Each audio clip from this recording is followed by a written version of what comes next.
Depending what time is it, buenos dias or buenas tardes or buenas noches. We are Worth the Download. I am Brian. Who are you? I'm Aces. You're Aces, and we are Worth the Download. I already said that. But today we're doing something kind of cool, indie rock, right? Los Campesinos. I said that very Latino because I am Latino. He's also Latino, even looks Filipino. But the album that we're reviewing is called Six Scenes. Six Scenes. Six Scenes. It's hard to say. Tongue twister. Almost. Los Campesinos, Six Scenes. Almost sounds like a nod. Okay. Anyways, so what can we talk about these guys? So I've listened to them. This is my first album I've ever listened to. You've been a fan. Yes, I listened to them back in 2008 when they released their first album, and they've released 6 albums since then. This has been their sixth full studio album. And it did not disappoint. I mean, I actually thoroughly enjoyed this album. But the thing is, even though I remember listening to their first album like years ago, but I didn't remember when. We were talking about this just before we recorded this, and I was saying how this album reminded me of 2008 indie rock. Like I specifically said 2008 indie rock. And then when we were I was just doing a little bit of research before I jumped on this video, and ironically enough, their first album was released in 2008. Yeah. So I think I nailed that one.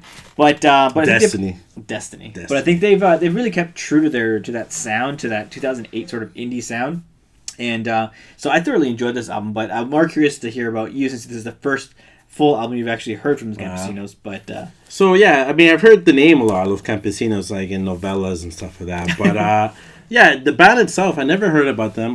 We were going through what we're going to listen to review, and he said, I was like, "Yo, let's do it, right?" So I'm a new listener. I said that 2 times. Weird.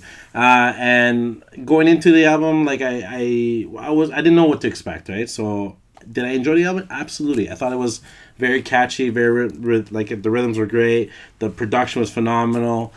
Slow songs were great. I would dance with my girlfriend with it. I do love women.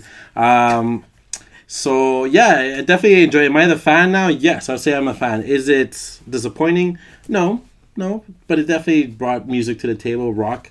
Yeah, I was impressed. You're impressed? I was impressed. Yeah, like I said, like I've been listening to them for years, right? Mainly like the first album, and then like a few singles and in between this album and that first album. And so I was pleasantly surprised. Like they've really kept it. It's still fresh enough that you'll get some new sounds in there. But yeah, like the whole album in and of itself was well, I think, put together. Like the flow of the album was really, really good. You got some really good poppy like tracks in there. You got some with a little bit of heavier guitars in there. You got a couple of slow songs in there.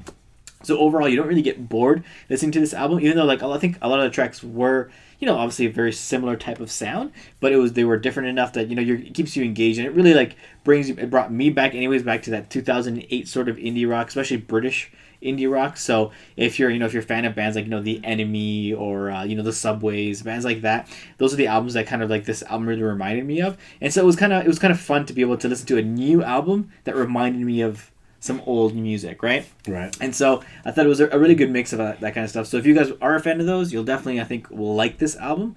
But let's wind it down. What overall, out of a score of 5, what are you gonna give this album? So again, like I'm the new listener, so I converted to a fan. I enjoyed it. I say it's 4 out of 5.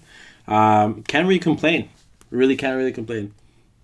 Cool. So then, all right, there's nothing else to say. That's all I can say. Really. That's all you can say. All right. So for me, I'm actually being a bit more of a long-term fan. I'm going to actually give it the exact same score. I was going to give it a 4 out of 5, just because, like I said, overall, really good album, really good sound, fun to listen to, and I think you guys will really enjoy it. So, what are we going to do next week? So next week, we're doing something very popular from a popular artist. Yes. Ed Sheeran. We're very excited, right? Yeah, I guess you could say. Yeah, sort of. I guess I'll just do. I guess we'll see. I mean, we've listened. You've heard the singles that have come out since I guess since the album was announced. The singles are okay. It's kind of exactly what I would kind of expect from Ed Sheeran. It's pop. It is pop. So we'll see what happens when we actually listen to the full album. I'll be honest. This is the first full album I'm going to listen to from Ed Sheeran. I might listen to maybe a few other tracks getting ready for this album just to give it a fair review. But I didn't know that. Wow, you should listen to. I mean, Ed Sheeran's old stuff is really good. Is it? Yeah. All right. So maybe I'll listen to some old stuff and see how it compares to newer stuff. Is he selling out? I don't know. We'll see. So in any case, let us know. Make sure you subscribe to the video so that we get when we drop the next video. Let us know what you guys thought about this album. If you were giving it a brand new listen like Brian, or if you're an old fan and you really enjoyed this album, let us know in the comments. And I guess that's it for us this week, and we'll catch you in the next video. Brighton and Ace is out.